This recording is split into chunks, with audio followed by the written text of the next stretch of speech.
Quiero más. Amigos, muy buenas tardes. Hoy es martes 21 de agosto del 2018 y como todos los martes, prácticamente desde hace 10 años, estamos siempre por AM 1010 acompañándolos desde ahora hasta las 16 horas. Esta vez después de bastante tiempo con equipo completo, aquí en estudios, y es un día, yo diría, muy particular, porque en este tiempo de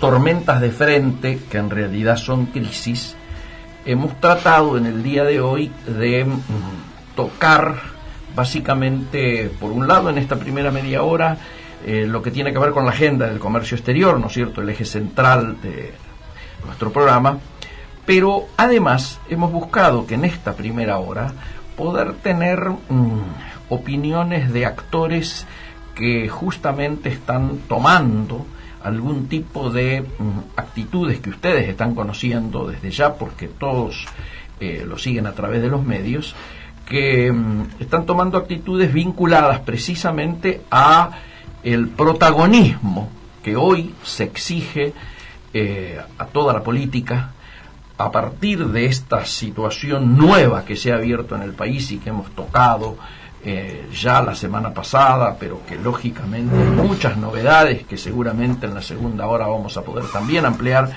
en nuestros espacios habituales, en relación a los cuadernos Gate, como lo llaman algunos, la gloria de la obra pública, como le llaman otros, etcétera, y que objetivamente está condicionando bastante la política nacional.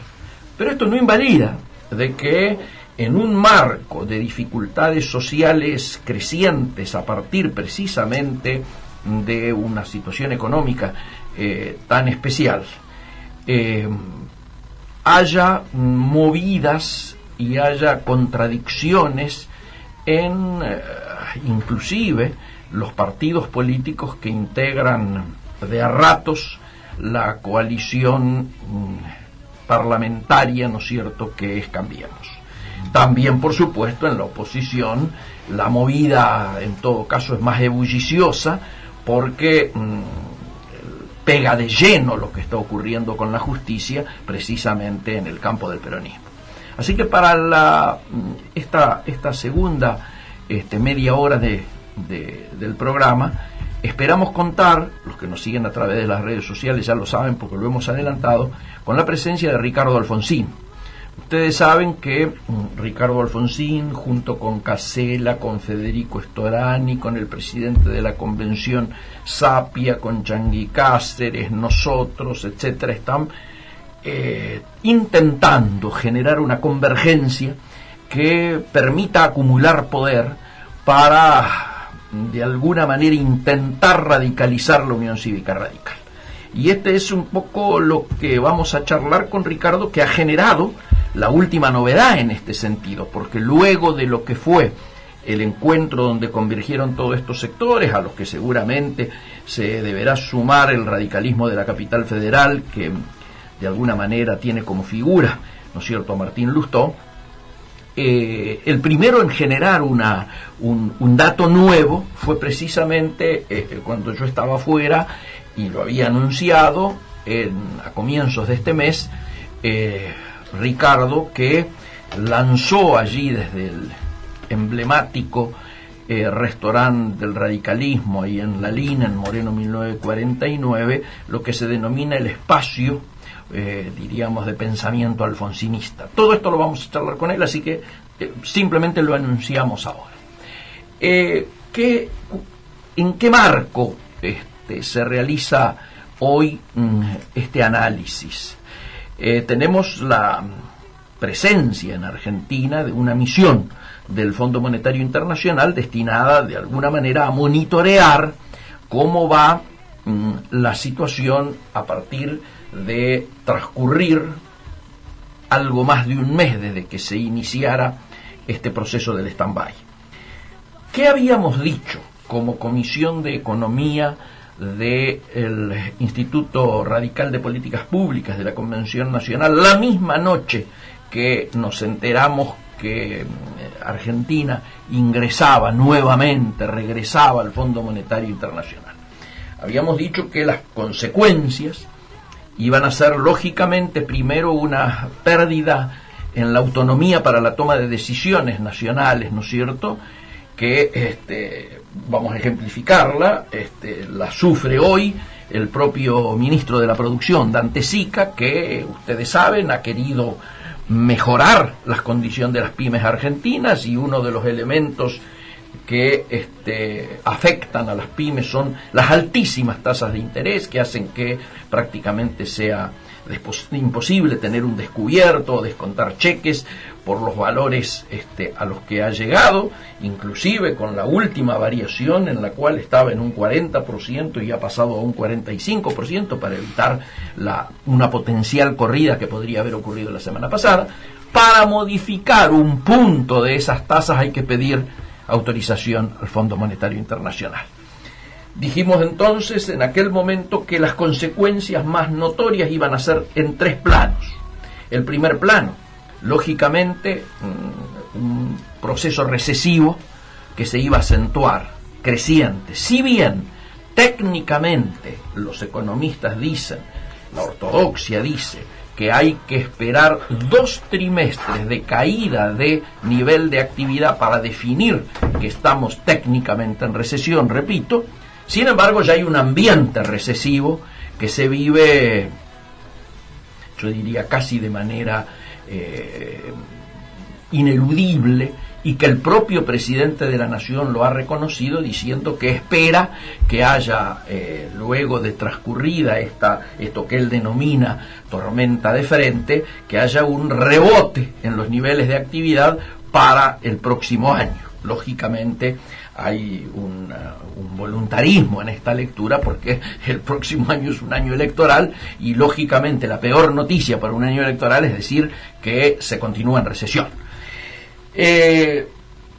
Nosotros tenemos una mirada de que el proceso recesivo se va a prolongar más en el tiempo por diversas razones, pero particularmente por algunas modificaciones, inclusive que no dependen de lo que se haga en el país, sino que dependen del entorno internacional tan cambiante. El primer plano, entonces, habíamos dicho, el primer efecto iba a ser la recesión, el segundo efecto iba a ser la pérdida del poder del salario real. En los los diarios del día de la fecha se reconoce esta situación, y se reconoce a partir del impacto que va a tener en las ventas minoristas. Se habla de que a fin de año la caída en el consumo va a andar superando los 2 puntos, y esto genera preocupación en toda la cadena comercial, pero particularmente en la cadena minorista. Es notorio entonces que se confirma aquel adelanto que hacíamos en relación a la pérdida de poder adquisitivo del salario real. Y el tercer elemento, posiblemente la cara más dura del ajuste, es lo que se da en términos de la desocupación. Y ustedes fíjense que ya los números comienzan a ser preocupantes, aún en aquellos sectores que integraban los famosos brotes verdes de la recuperación industrial y productiva de Argentina. Si nosotros miramos lo que está ocurriendo en la industria automotriz, General Motors y 2 o 3 más que han empezado suspendiendo algunos días, luego anulando turnos y finalmente encarando el proceso de despidos, nos damos cuenta de la envergadura que tiene esto. Estamos hablando de la industria automotriz, que era de los sectores que más pujantes hasta hace muy pocos meses. Pero el segundo elemento, conocido también en el día de hoy, es que han empezado los despidos en la industria de la maquinaria agrícola. Ustedes piensen, maquinaria agrícola está vinculado al campo, vinculado a las inversiones del campo. Una de las brotes verdes, valga la redundancia, ¿no es cierto?, y la coincidencia con el tema de la actividad agropecuaria, es precisamente como efecto la venta de agroquímicos por un lado y la venta de maquinaria agrícola por otro. Bueno, no solo se ha detenido la venta de maquinaria agrícola, sino que la mirada que hay en relación a inversiones que va a efectuar el campo es de una vinculación notoria al proceso recesivo y por lo tanto la cantidad de maquinaria agrícola que se fabricaba se considera muy superior a la que el mercado va a demandar en los próximos meses y tal vez en los próximos años. Por supuesto que uno podría decir, pero podrían mantener los planteles de trabajadores si estuvieran exportando más. El problema es que tampoco se está exportando y hay una preocupación muy grande en relación precisamente a que cuando nos hemos llenado la boca de la necesidad de una revolución exportadora, cuando el tema de la exportación ya no solo tiene que ver con la problemática del comercio exterior, sino que tiene que ver con la problemática del endeudamiento. ¿Por qué? Y porque los niveles alcanzados de endeudamiento en la Argentina son ya a esta altura muy preocupantes. Lo hemos dicho más de una vez en este espacio. Al comienzo nos preocupaba la velocidad del crecimiento y no el monto. Hoy nos preocupa el monto y la velocidad del crecimiento, pero ya a esta altura pasa a un primer plano en la preocupación el monto del endeudamiento al que se ha llegado. Y obviamente si uno piensa un camino virtuoso para solucionar esta temática, tiene que pensar en que hay que enfrentar ese endeudamiento con dólares genuinos que lógicamente deben provenir de un saldo positivo de la balanza comercial. Hecho que no solo no se da, sino que este año vamos a profundizar el déficit, es decir, el rojo comercial, que ya tuvimos como récord el año pasado cuando superamos los 8.500 millones de dólares. Inclusive, hasta tenemos algunos amigos que con optimismo dicen no, pero no va a ser el doble del rojo del año pasado, hecho que nosotros habíamos colocado como pronóstico, y lógicamente no lo puede ser ahora, porque cuando hablábamos de las perspectivas para este año en relación al tema del comercio exterior, no habíamos ingresado, no habíamos retornado al fondo, y como una de las consecuencias de lo que hablamos del fondo es la recesión, esa propia recesión hace de que haya menor demanda tanto de productos importados, pero fundamentalmente de insumos importados. Piensen ustedes, si acabamos de decir que dos de los brotes verdes están hoy con problemas de desocupación por caída del mercado interno y de sus niveles de actividad, uno es la industria automotriz, el otro el de la maquinaria agrícola, ambas van a demandar menos insumos importados para la realización, por ejemplo, de estas producciones. En el caso, ustedes saben, de la industria automotriz, cada auto que se importa, terminados son todos dólares que se van, pero cada auto que se fabrica tiene arriba de un 70% de insumos importados. Cuando miramos esto, cuando miramos esta situación bastante similar a la que se da en términos de la maquinaria agrícola, uno tiene que tomar significación y real dimensión de la importancia que tiene el tema del dólar en nuestro país. No es un tema más, ni es un tema que tenga la envergadura que tiene en otros países. Nosotros tenemos una economía no solo culturalmente dolarizada, digo, en la Argentina se piensan las propiedades, el valor de las propiedades se piensa en dólares. Se acuerdan los valores de las propiedades en dólares, aunque luego en la escritura se traslade esto a pesos, pero objetivamente el acuerdo de la operación se hace en dólares. Pero en las producciones hay un nivel y una influencia del tema del dólar muy grande. Decíamos recién lo de la industria automotriz, arriba del 70% insumos importados, pero si vamos a otras industrias, a la que fabrica, por ejemplo, la fábrica de los medicamentos en la Argentina, los laboratorios nacionales, tienen un 65% de insumo importado. Pero la principal industria, o la industria por la que se nos conoce más afuera, que es la industria alimenticia, tiene 45% en algunos momentos, casi el 50% en otros, de insumos importados para elaborar los productos que tienen básicamente materia prima nacional, es decir, la materia prima del campo. Los productos alimenticios argentinos tienen como materia prima el tema del campo, pero tienen una cantidad de insumos.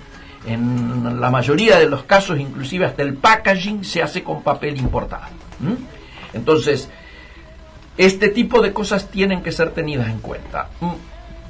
¿Qué está ocurriendo con esta situación en términos de la visita que está ocurriendo esta semana de la misión del fondo?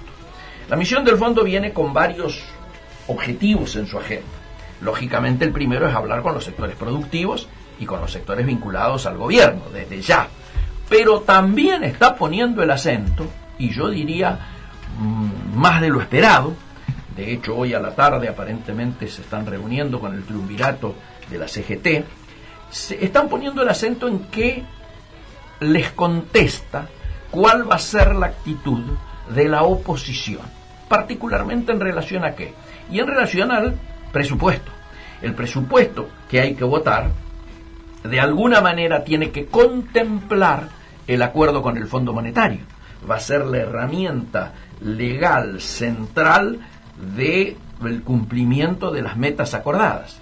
Y al fondo, ¿por qué le interesa fundamentalmente la opinión de la oposición actual en la Argentina? Y porque este es un programa de 3 años, en los cuales un año, lógicamente, se ejecuta bajo la actual administración, pero los próximos 2 se va a ejecutar con la nueva administración. ¿Cómo puede ser esta nueva administración? Esta nueva administración puede ser la continuidad del actual esquema de gobierno, o puede ser que triunfe la oposición, la que sea, y entonces el fondo tiene interés en saber si las cosas que se firman hoy van a tener cumplimiento en una posible administración diferente a la actual.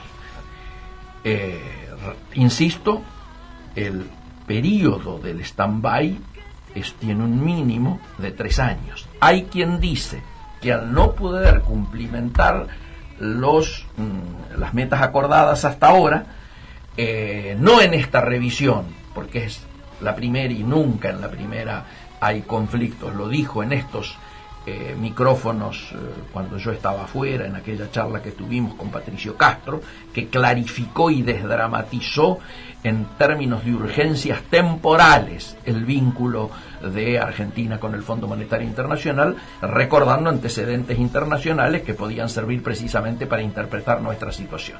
En una segunda tampoco, pero es muy posible que en una tercera, si no se cumplen las metas, haya que acogerse a lo que se denomina un waiver. Waiver es perdón, es decir, se explica por qué no se cumplieron las metas acordadas y se redefinen nuevas metas que lógicamente implican medidas más duras.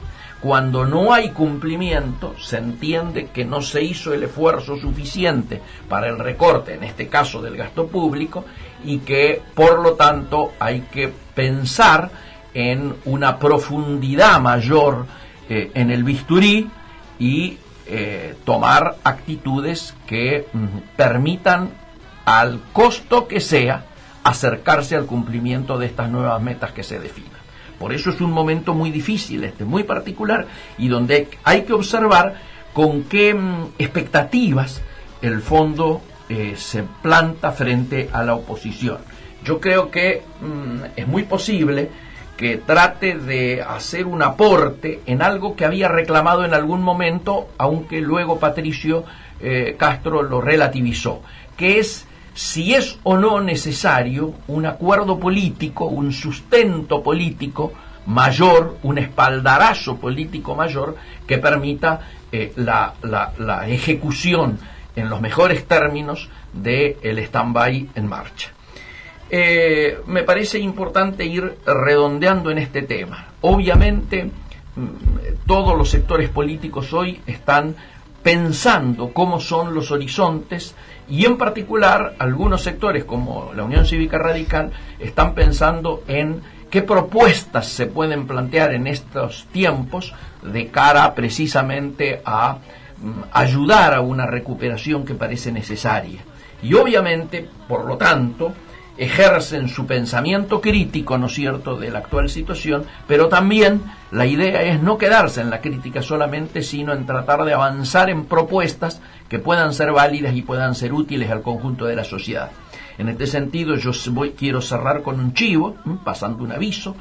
El día jueves Durante todo el día se va a llevar adelante unas jornadas, ¿no es cierto?, de economía y actualidad en el anexo que tiene el Senado en la ex caja de ahorro, ¿no es cierto?, allí en Hipólito Yrigoyen al 1700, en cuyo quinto piso hay un anfiteatro del propio Senado de la Nación, donde durante todo el día varios de nosotros vamos a estar haciendo un análisis de pobreza, de cómo está la situación. De hecho está comprometido Salvia, luego en la segunda hora vamos a leer en detalle quiénes son los participantes, pero vamos a concluir elaborando propuestas para esta actualidad, en la cual en la mesa de fondo hasta el momento está Eduardo de Leville, está Carlos Perellana y está quien les habla, que cerraremos seguramente ese seminario, y lógicamente la palabra final la tendrá el presidente de la Convención Nacional,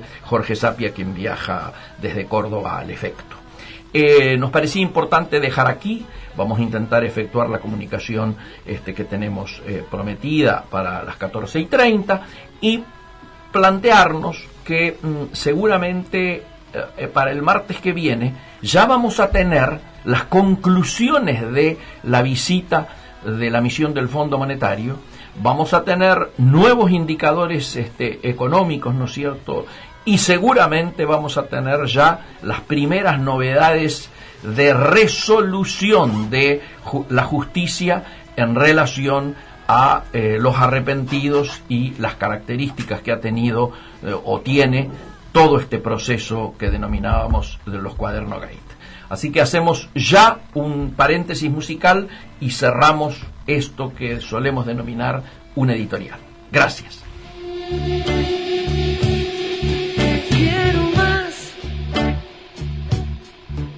Quiero más que un país agobiado que no puede salir. Volvemos, lógicamente, escuchando a Soda Stereo en esta suerte de himno, ¿no es cierto?, que algunos con este tema me verán volver, hacen asociaciones políticamente muy particulares.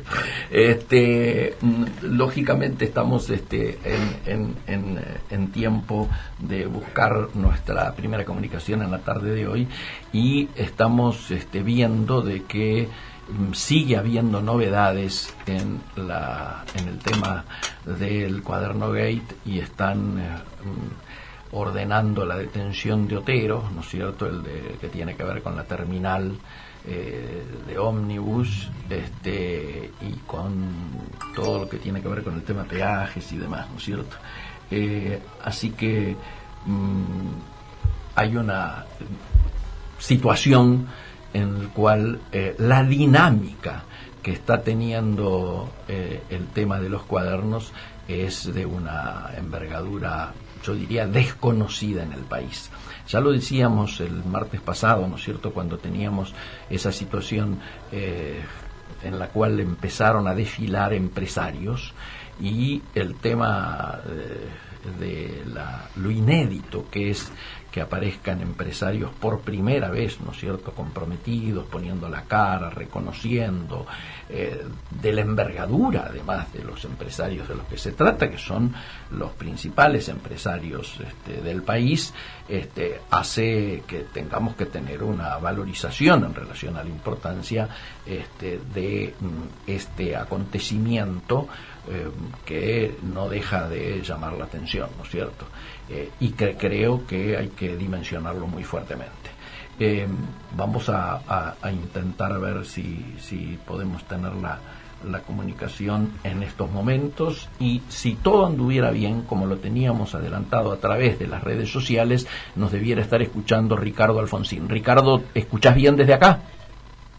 Sí, ¿cómo te va, Miguel? Pero qué Gracias por permitirme hablar con tu audiencia. No, por favor, qué alegría poder escucharte en este tiempo tan particular. Yo decía en el editorial que este es un momento muy especial el que se vive en la Argentina y por lo tanto para nosotros y para los oyentes, ¿no es cierto?, básicamente vinculados al sector del comercio exterior, a los empresarios, pero también a la cantidad, nos está siguiendo casi 500.000 personas a través de las redes sociales y los correos, etcétera. Nos interesaba la mirada de quienes hoy están protagonizando, ¿no es cierto?, este momento político y generando novedades, como es el caso tuyo, que ha inaugurado, ¿no es cierto?, el espacio de pensamiento alfonsinista la semana pasada, y a nosotros nos interesaba primero una lectura tuya de lo que está ocurriendo en el país y luego los motivos, la intención, el objetivo de lo que has lanzado, y que yo lamentablemente por estar en el exterior no pude estar presente allí desde la LIN. Adelante, Ricardo. Sí, mira, bueno, en primer lugar, Miguel, yo tengo que decir lo mismo que decía en el 2015. La situación económica y social es muy grave, muy delicada, y como en aquella ocasión, sostenemos también ahora la necesidad de que las distintas fuerzas políticas, las más representativas, encuentren consensos fundamentales. Primero entre la política y luego entre el capital y el trabajo, y no solo para recorrer esta coyuntura crítica hasta el 2019, sino también para el mediano y el largo plazo. Los problemas que tienen los países como los nuestros, Miguel, y vos lo sabés mejor que yo, porque sos economista, son problemas complejos, muy complejos, y no los resuelve un solo partido, sí, señor. Ni se resuelven en una sola gestión. Es necesario que haya acuerdos fundamentales entre la política y después con el capital y el trabajo. Lamentablemente, el PRO, bueno, cuando asumió no hizo caso de estas propuestas, y tampoco el partido las asumió como propias. Vos sabés que el partido ha tenido un rol bastante pasivo. Así es. Hacia adentro de Cambiemos. Bueno, las consecuencias creo que las estamos pagando. Creo que la situación hubiera sido distinta si hubiéramos acordado al principio, o si la Unión Cívica Radical hubiera tenido un rol más activo en la toma de decisiones, no en la ocupación de cargos. Por eso supuesto. no me preocupa. En la toma de decisiones. No digo que todo estaría resuelto, porque eso sería demagógico. Acabo de decir que no se resuelve en 4 años los problemas, ni lo resuelve un solo partido, pero las cosas podrían estar mejor, las expectativas podrían ser otras. Lamentablemente la Unión Cívica Radical equivocó el camino, y bueno, tiene que hacerse cargo la actual conducción o la anterior de esta defección por parte del partido, ¿no? En ese marco, Ricardo, nos acordamos que desde hace unos 20 días prácticamente, o casi un mes, en la Fundación Roja se juntaron vos, Casella, Federico Estorani, Changuí Cáceres, Jorge Sapi, etcétera, y en una mirada, ¿no es cierto?, justamente de coincidencia en el diagnóstico y tal vez en las propuestas para adelante. En ese marco, contanos cómo estás mirando y el porqué, la génesis del lanzamiento del espacio de pensamiento alfonsinista. Sí. Mira, yo te digo una cosa. En primer lugar, he sido injusto cuando hablo de que el partido ha tenido una actitud muy pasiva, porque debería distinguir, claro, al hablar de las instituciones del partido, entre lo que es el Comité Nacional y lo que es la Convención Nacional. La Convención Nacional, su presidente es el hombre que mejor expresa el ideario de la Unión Cívica Radical, el que ha tenido posiciones más claras, el que se ha manifestado con relación a la cuestión de las tarifas, con relación a los jubilados, con relación a la reforma laboral, con relación a la decisión que tomó el gobierno de acudir al Fondo Monetario Internacional, y se expresó también sobre las recetas del Fondo Monetario. Bueno, Jorge Sapi ha sufrido el bloqueo por parte del Comité Nacional.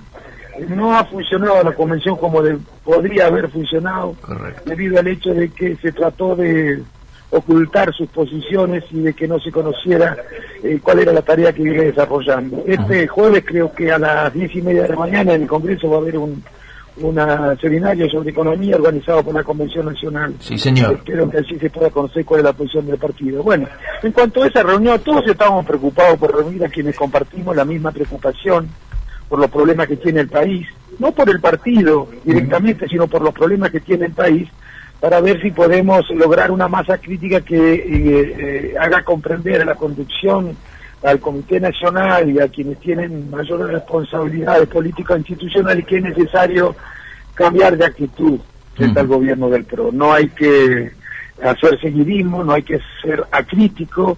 La mejor manera de ayudar es advertir a quien toma decisiones cuando está por cometer errores. Lamentablemente el partido no lo entendió así hasta ahora, y bueno, como te decía, la consecuencia la paga la sociedad, no la paga un gobierno. Así es.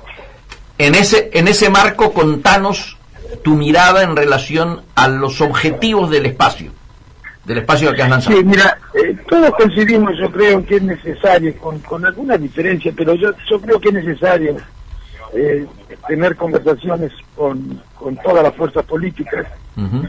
Yo me reúno con gente del peronismo. Te digo la verdad, Miguel, me tienen bastante cansado el anacronismo de algunos radicales, el gorilismo anacrónico de algunos radicales.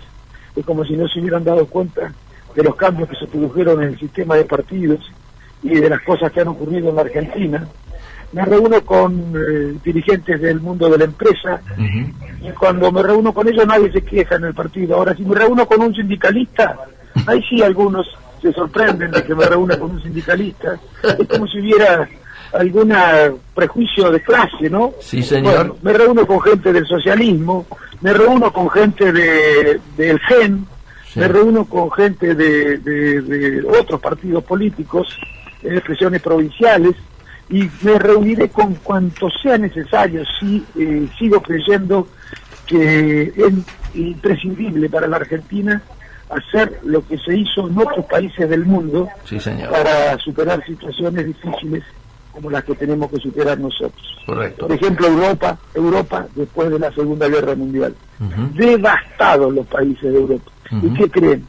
Que las crisis las superó un solo partido, que ganó un partido, aplicó un programa bueno, hizo todas las cosas bien y empezaron a crecer, a construir sociedades más justas. No, hubo un acuerdo entre la izquierda, la derecha, el capital y el trabajo. Un acuerdo que se llamó Estado de Bienestar.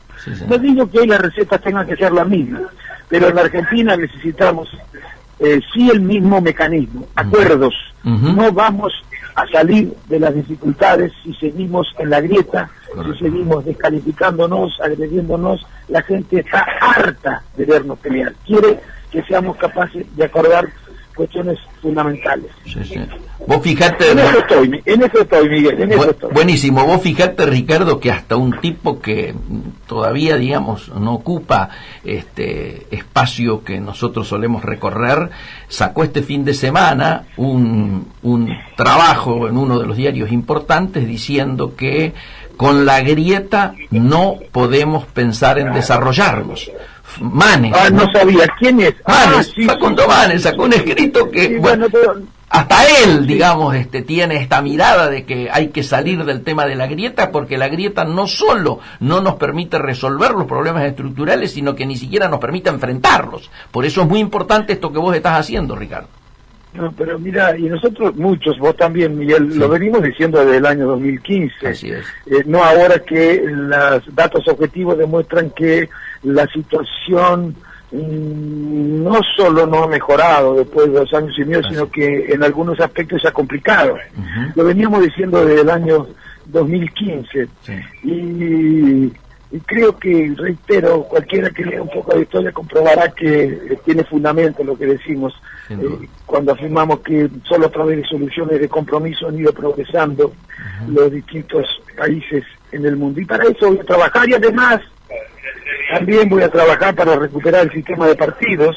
Correcto. Yo creo que al bipartidismo tradicional no volvemos, Miguel. No, lamentablemente, para los radicales no vamos a volver a un partido hegemónico o que era casi excluyente junto con el peronismo en la Argentina. Sí. Vamos a ir hacia diferentismos, y yo creo que la Unión Cívica Radical podrá conformar un frente con fuerzas que piensan igual. Excelente. Con fuerzas de centro-izquierda, socialdemócrata, y que compita con otro frente que reúna fuerzas de centro-derecha, y que haya entre estas dos culturas diálogo civilizado, y que luego la sociedad decida en cada momento de la historia cuáles son las ideas que tiene que gobernar el país, como ocurre en los países más civilizados de la Tierra. Pero bueno, hay que hacer una gran tarea docente para promover los acuerdos, el diálogo y los consensos. Tiene mala prensa en la Argentina. Absolutamente. Tiene mala prensa los consensos en la Argentina. Y es interesada esa mala prensa, no es inocente, no ni es es producto del desconocimiento de la historia. Es interesada esa mala prensa. Total acuerdo. Ricardo, vos debes ser de los tipos que más está caminando el país. Obviamente te invitan de todos lados, todo el mundo que conoce tu posición quiere precisamente llevarte a que disertes en los distintos comités, los distintos lugares del interior. ¿Vos estás notando claramente que este es un pensamiento y un sentir mayoritario del pueblo, del afiliado radical? ¿Estás notando esto, que hay como una maduración en relación a estas ideas que vos estás expresando? Yo creo que sí, Miguel, y vos sabés que yo no me reúno solo con los radicales. No, por eso. Viste, yo sé que vos tampoco te reúnes solo con los radicales, porque hay algunos radicales que les gusta hablar entre ellos. Tenemos que hablar con los que sufren los problemas, aunque no sean radicales. Y sí, están reclamando esto, precisamente, capacidad para acordar algunas cuestiones centrales. Eso les llevaría mucha tranquilidad a los argentinos, que están muy preocupados porque tienen muchas dudas respecto del futuro. Los problemas que tenemos son muy graves, son muy graves. A ver, son los mismos problemas que existían cuando el PRO asumió. Así es. Y esos problemas eran los que habilitaban a decir que la gestión que asumía a finales del 2015 iba a ser una gestión difícil por todos esos problemas. Y si la verdad que nosotros recordamos cuáles eran y comparamos la situación actual, vamos a comprobar que muchos cambios no se produjeron. La inflación, por ejemplo, bueno, no mejoró eso, ¿no es cierto? El déficit fiscal no mejoró. El déficit comercial tampoco no mejoró. El déficit en cuenta corriente, la actividad económica, el estancamiento económico. La pobreza, Ricardo, la pobreza creció, el desempleo está aumentando, hay un endeudamiento creciente. Y a propósito de esto, me llama la atención que la Unión Cívica Radical, sé que la convención lo va a hacer, no se expresa acerca de las implicancias que supone este endeudamiento, si la plata que nos prestan no está destinada a darle competitividad a la economía para asegurar su repago. Y además me llama la atención que el propio partido no le explique ni siquiera a los afiliados las implicancias que tiene en términos de libertad para la toma de decisiones estar endeudándote con el Fondo Monetario Internacional. Porque no es gratis esto, ¿no? Bueno, lo mismo que sé que vos has hablado, no se está discutiendo en la sociedad argentina, y yo no puedo pedirle a cualquier ciudadano que se informe, pero sí tengo que pedirle a los partidos políticos que informen a la ciudadanía, y que el partido no diga nada acerca del acuerdo de libre comercio que se está por firmar con Europa, que no sepamos. No conozcamos la letra chica, no conozcamos la letra chica. Yo siempre digo que, sí. Hay un tema que para nosotros es muy sensible, Ricardo, que es el tema precisamente de el hambre. Cuando se larga el tema de Cambiemos, el presidente adoptó un eslogan que era la búsqueda de la pobreza cero, de la pobreza cero. Sí, pobreza cero. Nosotros decimos que en un país como este, que puede producir alimento para 400 millones de habitantes, es decir, 10 Argentinas, el hambre es un crimen. Ahora, cuando nosotros estábamos en el gobierno, largamos, precisamente siendo sensibles a estos, el famoso Plan Alimentario Nacional, las cajas PAN. Sí. Bueno, hoy habría que reclamar de que, llámenlo como quieran, llámenlo PAN o llámenlo como quieran, pero que hubiera un plan del estilo, porque no puede ser que la mitad de nuestros chicos hoy estén con problemas de alimentación. Y esto me parece que es de una urgencia muy grande, ¿no? Pero mira, Miguel, el 15% de los chicos menores de 18 años son indigentes. Así es. Indigencia es un grado extremo de pobreza, ¿no? Así es. O sea que el 15% de los chicos que están en la escuela son chicos que tienen problemas de hambre. Así es. De los que están en la escuela, ¿eh? Sí. De hambre. Sí. Bueno, y sí, realmente el gobierno, yo creo que no se dio cuenta lo que decía. Propuso pobreza cero. No hay en el mundo, lamentablemente, pobreza cero. Claro. Y va a faltar mucho para que podamos lograr un mundo en el que la pobreza no exista. Pero hambre cero sí es lograble. Claro. Hambre cero sí. Absolutamente. Hambre cero es lograble. Y esa no es una cuestión técnica, es una cuestión ética. Uh-huh. Se necesita una decisión política ética. Correcto. Que ponga por encima cualquier otro objetivo, terminar con el hambre en la República Argentina. Eso sí que se puede hacer. Sin duda. Ricardo, pasamos a las efectividades conducentes, como nos gusta decir a nosotros. Está produciéndose, y vos sos uno de los grandes protagonistas de esta acumulación de poder para avanzar en radicalizar a la UCER. Esto tiene mecanismos formales, tiene mecanismos que pasan por el Comité Nacional, tiene mecanismos que pasan por la Convención. La Convención debe definir la política de alianzas.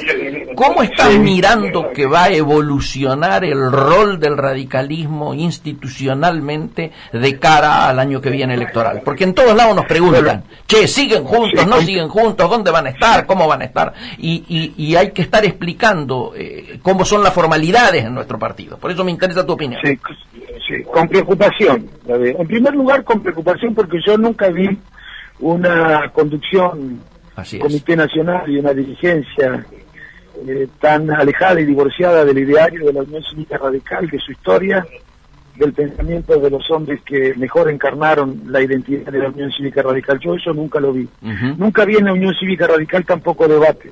Uh-huh. No solamente no se debate hacia adentro de Cambiemos, sino por culpa del PRO, sino porque la Unión Cívica Radical renunció a debatir, uh-huh. renunció a hacer escuchar su voz. Uh-huh. Parece que actuó como si hubiera puesto en suspenso su identidad. No solamente hacia adentro de Cambiemos no se debate, sino que no se debate hacia adentro de la Unión Cívica Radical a quienes plantean posiciones diferentes, uh-huh. a quienes difieren acerca de el rol que ha venido cumpliendo el partido, uh-huh. a pesar de que los hechos les están dando la razón, bueno, ni se los escucha, se los ignora, se los hacia un costado. Uh-huh. No hay debate en la Unión Cívica Radical. Yo estas pocas veces lo he visto. Nunca he visto un partido tan acrítico tampoco como el que existe ahora. Ni siquiera cuando gobernaba la Unión Cívica Radical la conducción nacional era tan acrítica. Pero me preocupa además lo que dijo Jorge Sapia. Jorge Sapia, que es el presidente de la Convención, él sí interpreta el ideario del partido, uh-huh. y ha tenido que hacer grandes esfuerzos junto con los convencionales, vos entre otros, Miguel, uh-huh. para poder superar las dificultades que bueno, se generan a raíz de un comité nacional que no está demasiado interesado en que se conozca qué es lo que piensa la Convención. Uh-huh. Me preocupa lo que dijo el presidente de la Convención, Jorge Sapia. Dijo, yo tengo temor de que no se reúna la Convención. Ahora, muy bien, ¿quién es el que tiene que definir? ¿Qué órgano partidario define la política de alianza? La Convención. La Convención define, sí. Pero la convocatoria lo tiene que hacer la mesa. Pero no tiene, está bien, pero si no se puede reunir la Convención Nacional, claro. ¿Quién va a definir qué se va a hacer en las elecciones del 2019? No lo puede definir otro órgano que no sea la Convención Nacional. Bien. Si a esa decisión la toma otro órgano, es una decisión inválida, que viola uh-huh. lo dispuesto, inválida. Uh-huh. Inválida porque viola lo dispuesto en la Carta Orgánica. Me preocupa mucho que pueda ocurrir algo parecido. Y es necesario que todos los radicales sepan que hagamos algo por hacerles saber, aunque no es tal vez lo que le interesa a la sociedad conocer, ¿no?, las cosas que ocurren hacia adentro del partido, pero que sepa la sociedad una cosa, que las condiciones de vida de la gente dependen en gran medida, la calidad de vida de la gente depende en gran medida de la calidad de los gobiernos, uh-huh. y la calidad de los gobiernos de la calidad de los partidos políticos. Uh-huh. Bueno, y hay que preocuparse porque sean instituciones que aporten la mayor calidad posible en términos de ideas, en términos de trayectoria, en términos de conocimiento, en términos de propuestas y de programas. Así que aunque parezca alejado, te digo, de los intereses de la gente, está uh-huh. muy vinculada a las cosas que más les preocupan a la gente, a la sociedad. Total acuerdo. Ricardo, obviamente tenemos una coincidencia absoluta con esto que estás diciendo, y para despedir, sí. me interesaba una mirada, un pequeño párrafo sobre el radicalismo de la provincia de Buenos Aires, el rol que está jugando el radicalismo en tu provincia. Bueno, tampoco hay debate para nada, ni discusión. Mira, y hay una actitud, yo diría, negatoria de la realidad. De cualquiera que escuche quienes están ocupando los cargos electivos o no en la gestión o en el Parlamento, pareciera que se molesta cuando se señalan diferencias o cuando con respecto de alguna u otra decisión se dice que se podría haber tomado una mejor. Así que, y tampoco se discute en la Unión Cívica Radical de la provincia de Buenos Aires, lamentablemente. Eso daña la calidad propositiva de los partidos políticos, daña la calidad de una institución importante como son los partidos políticos.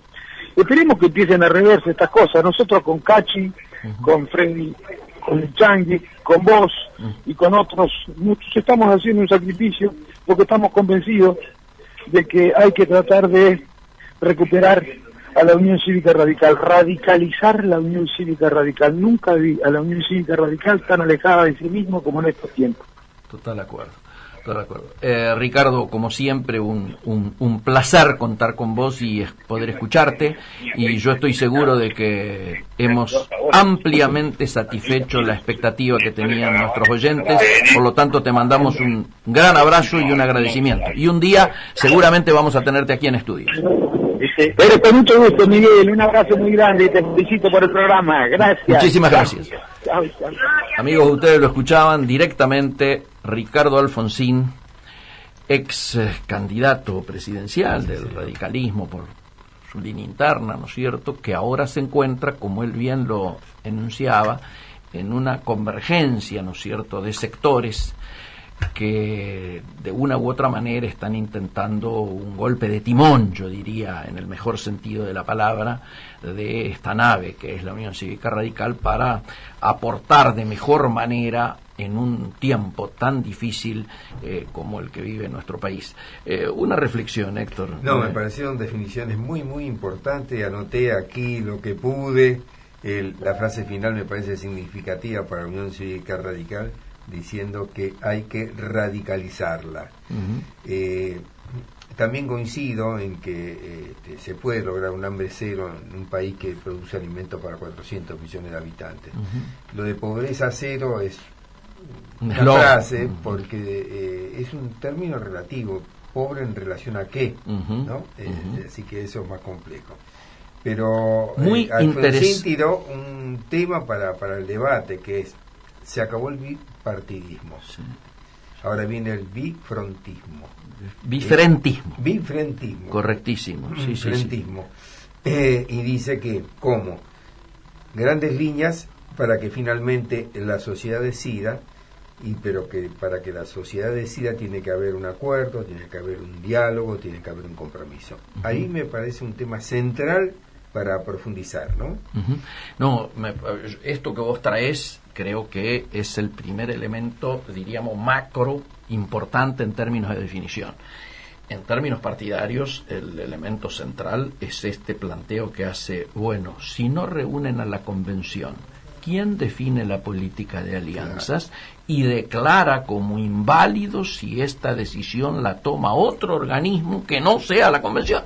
Con lo cual es un avance muy importante. Esto vamos a tener que chequearlo, Héctor, con el resto de los otros miembros que hemos mencionado que participaron de las Rojas, porque si el conjunto ya a esta altura, a mi juicio, mayoritario del partido comienza a tener esta mirada, es muy posible o que tengamos convención o que vayamos a una crisis, ¿no es cierto?, vinculado a precisamente cómo se adoptan este tipo de decisiones, ¿no? Y al mismo tiempo me pareció muy justo el rescate de la figura de Jorge Sapia. Sí, claro, sí, muy justo, lo tuvimos aquí cuando estábamos afuera, y fue, yo creo que ha crecido mucho, y además ha crecido en una provincia donde nada es fácil.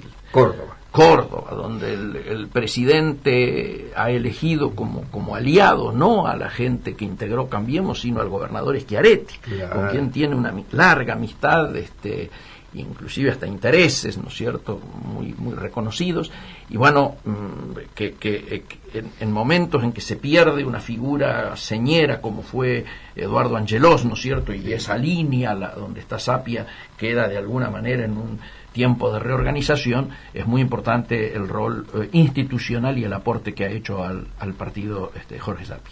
Tengo una pregunta. Este jueves vas a participar de una reunión muy importante en el anexo del Congreso, ahí frente a la Plaza de los Dos Congresos. Así es.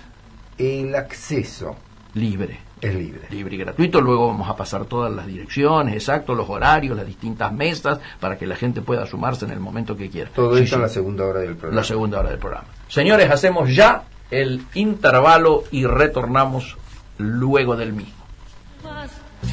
Ahora de Comercio Exterior siglo XXI, hoy 21 de agosto del 2018, y todavía estamos sacudidos por cómo terminó nuestra primera hora y las definiciones que tomó Ricardo Alfonsín en la charla que tan interesantemente hemos logrado concretar en la última media hora del programa, de la primera hora de nuestro programa. Y estamos ya entrando en las noticias, las efemérides, las cuestiones que conviene recordar siempre, ¿no es cierto?, del día de hoy. A ver, Claudia, ¿qué tenemos para hoy? Bueno, buenas tardes. Le toca el pequeño espacio de la breve historia del día. Pero antes de contarles a quién se lo dedicamos hoy, le voy a pedir a Fabricio que nos haga escuchar unos segunditos de una voz muy particular. El ritmo de la luz dándole fisonomía exacta a la palabra, recreando el silencio, encendiendo armonías y cadencias.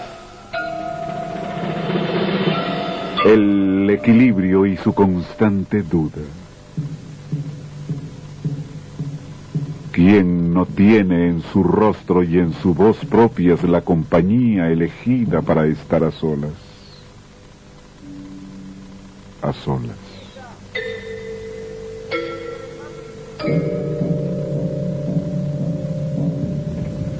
A solas.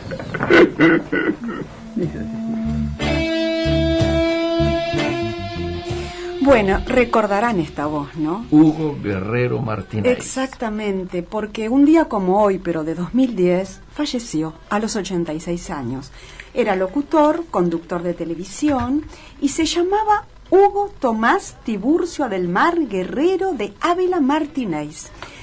Y había nacido en Lima, sí, claro, en 1924. El peruano parlanchín. Exactamente, ¿no? Así se lo conocía, lo llamaban el peruano parlanchín o el negro parlanchín también, que comenzó su carrera en Perú, también en Chile y Uruguay, pero fue en la Argentina donde se convirtió en locutor famoso y admirado por el tono grave de su voz, que ustedes habrán escuchado, que lo manejaba a su antojo, y también por el uso de los silencios, que también lo pudimos percibir.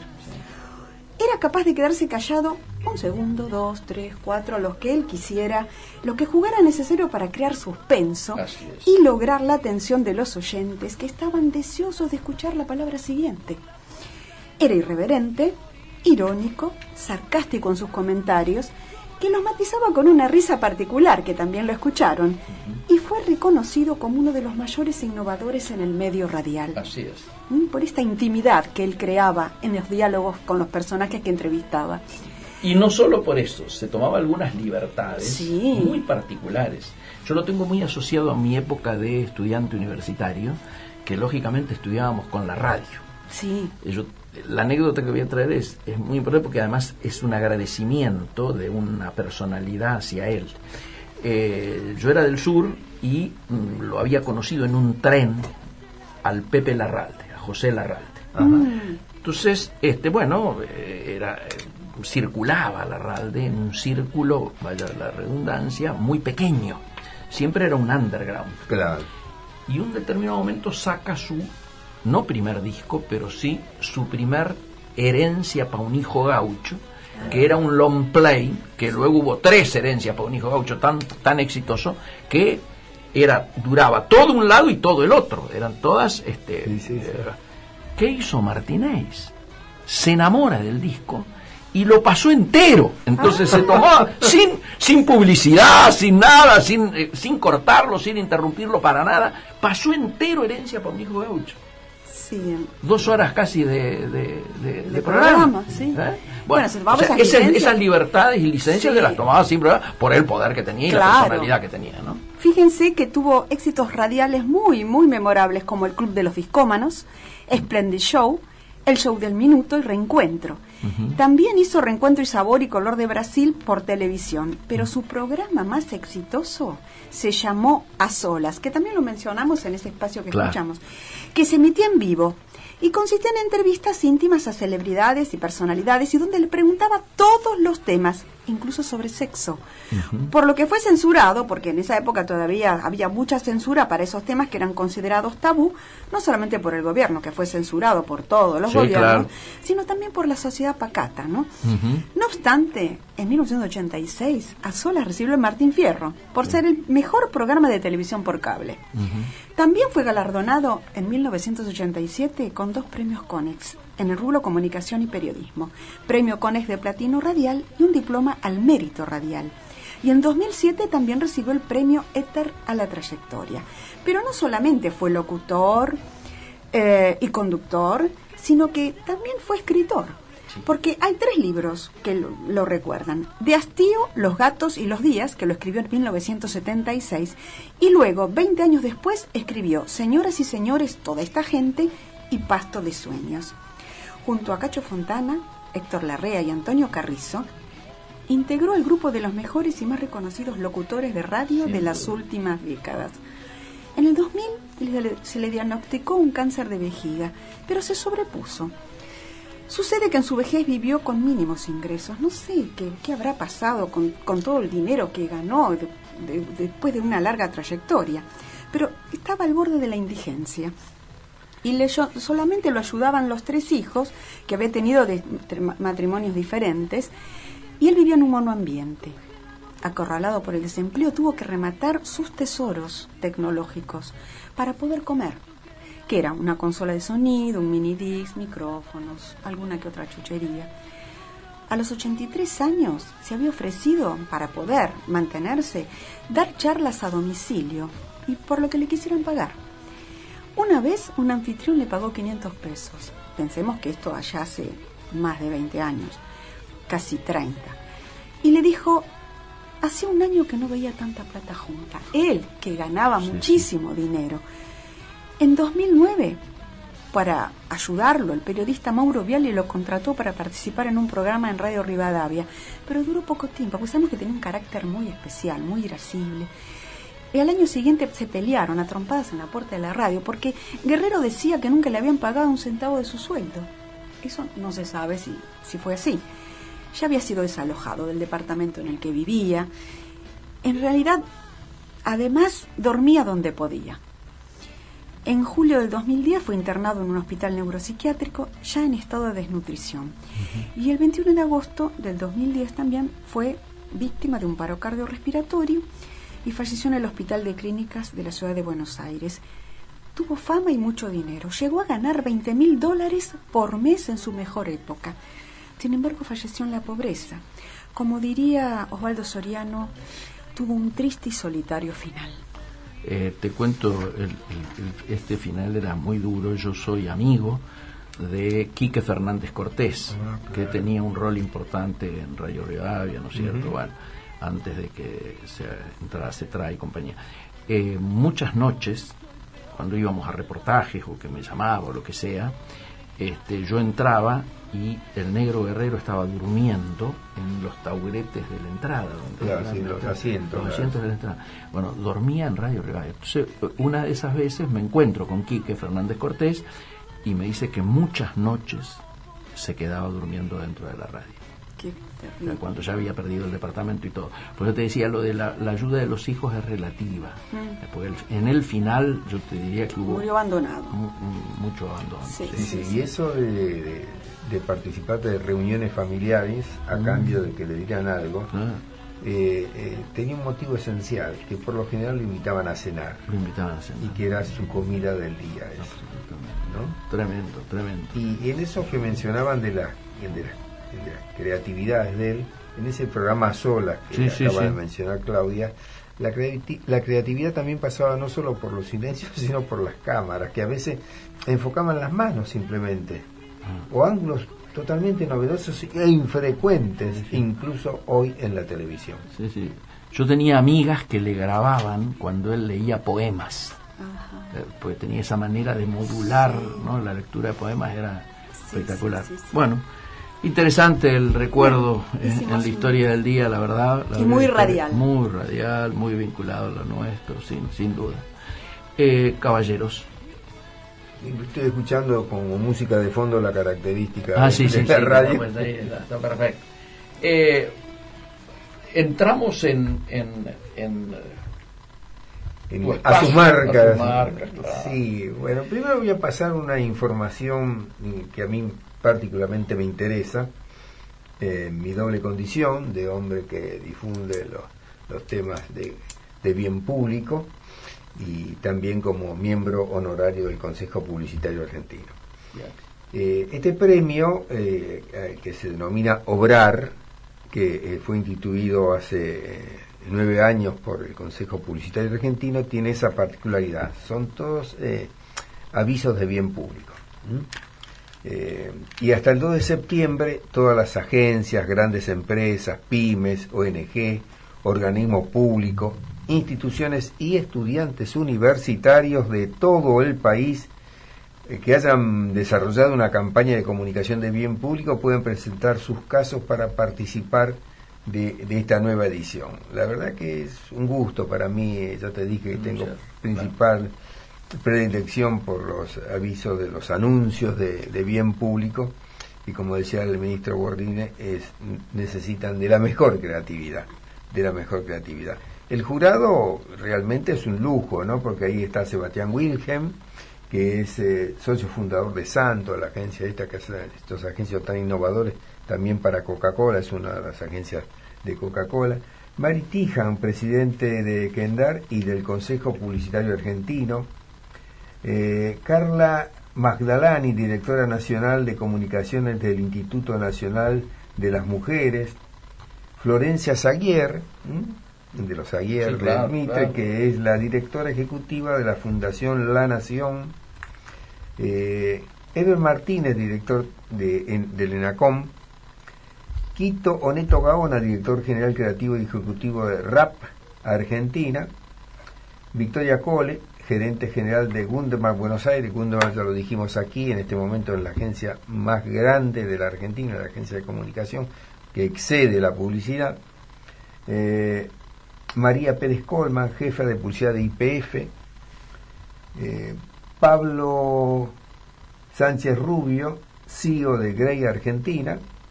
Y Bea Peliza, que es una persona vinculada a las obras de bien público.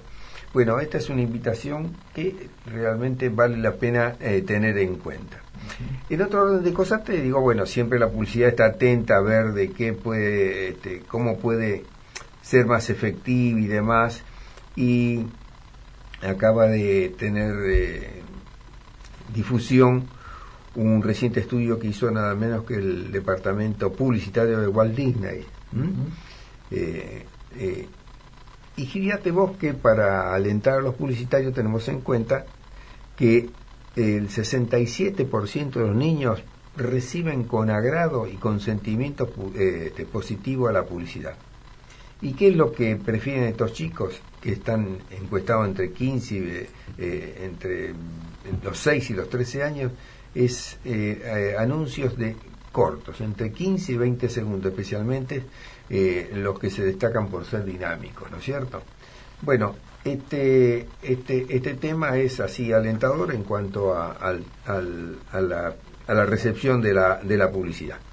Miguel, ¿vos querías pegar un giro al tema? No, al contrario, está muy interesante, y todo lo que tenga que ver con esta temática me parece muy bueno. Esto de los anuncios cortos también tiene que ver en las redes y con los adultos. Hay otro estudio, un reporte conocido que es, aunque aquí no tanto, el State of Mobile Video Advertising 2018 resaltó esto, ¿no? Que los anuncios cortos tienen que ser regla la gente lo recibe bien, si la versión es de 15 segundos, hasta 15 segundos. Acá en la Argentina hubo un innovador total, que fue Hugo Casares, que inventó el aviso de 5 segundos. Ajá. Y eso ahora parece ser que se lo está estudiando mucho en los Estados Unidos. Te estoy hablando de hace 30, 40 años atrás. Sí, sí. ¿Por qué? Porque Hugo Casares, que fue un gran creativo, había descubierto que en ese tiempo las hojitas de afeitar, que eran distintas a las maquinitas de ahora, claro, la última hojita era la que más se usaba. Como una suerte de alargue. Claro, forzado. Porque cuando la gente, mientras tenía, no se acordaba de comprar. Claro. Cuando llegaba la última, tengo que comprar, pero se olvidaba de comprar y se seguía afeitando, y siempre se seguía afeitando.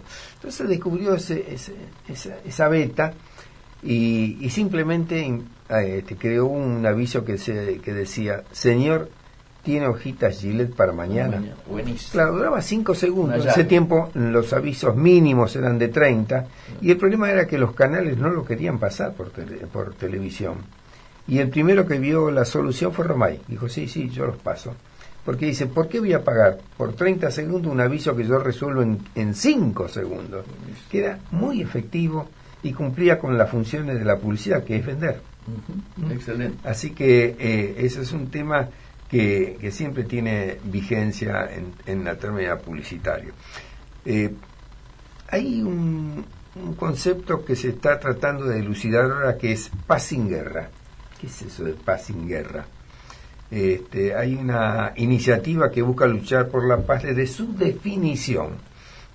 Se presentó en el evento de TAT Granada. ¿Qué es eso de paz sin guerra? Dice que es claro, cuando quieren definir la paz, ¿cómo definís una situación de paz?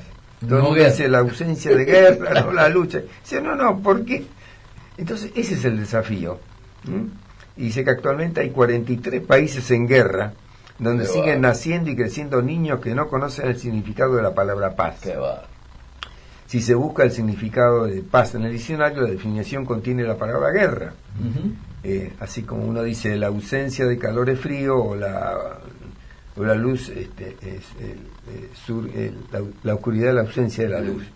Bueno, ahí ese está el desafío. Hay un hashtag que se llama Paz sin Guerra y están en busca de nuevas definiciones. La frase más importante y los pensamientos de toda la humanidad caben en Twitter. La única definición tuitera de la palabra paz sin usar la palabra guerra es algo que queremos promover en Twitter. Un ejercicio de inclusión en el que cualquiera pueda aportar en función de su credo, género, edad, profesión o situación personal o emocional. Es todo un verdadero desafío porque tiene que ver con algo fundamental, que es la palabra. Sin duda. La palabra ha provocado que el hombre sea lo que es hoy en día, gracias a la comunicación, a que se puede comunicar, a que puede hablar, y a partir de ahí razonar, actuar, pensar, crear. Las palabras dan forma a la realidad, dice Beto Nafhan, director ejecutivo de BCCP Spain, dice que se vive y es por eso que pensamos que la mejor manera de empezar a luchar contra la guerra es usándola para conseguir que en el mundo exista más paz, más diálogo y más entendimiento. El desafío está planteado, cualquiera puede participar y la idea es cómo definimos la paz sin utilizar la palabra guerra. Es muy creativo, muy interesante, muy interesante. ¿Qué vuelta le podemos dar a la temática de sus marcas? Mira, si querés seguimos con el tema de la paz, porque hay un tema que del que se ocupó Armando Bo. Ajá. Armando Bo, como todos sabemos, fue ganador del Oscar, de un Oscar en el cine. Este film está escrito por Carlos Vallada. Carlos Vallada es un creativo argentino de resonancia mundial, ha estado muchos años en Londres. Aquí es el creador de esa famosa campaña de Canal 13, dice, no me pidan que cabecee, cuando hizo para toda la... y es el fundador de la agencia madre en la Argentina, que tiene los Fideo Luchetti y todo eso, ¿no?